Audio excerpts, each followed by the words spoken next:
Okay guys, ito gumawa ko ng earthquake detector or earthquake alarm. Dati ko nang ginagamit ko to sa baha.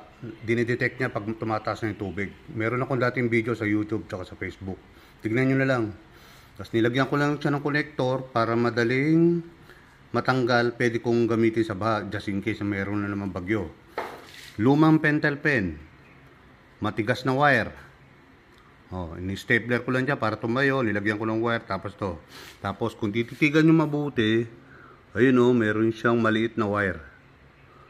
Maliit lang na wire lang para hindi istorbo sa pagtumba nito. Kasi kailangan walang pumipigil sa kanya.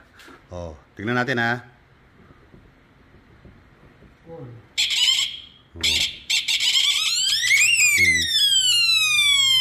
Diba? Ayan. Ayan konting tumba lang siya. Konting yugyug lang, tutumba na yan.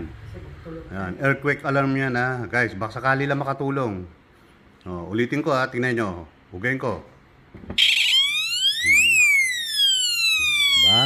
Imposible di ka pa magising yan. Gagamitin ko lang naman yan sa gabi pag natutulog kami. Okay?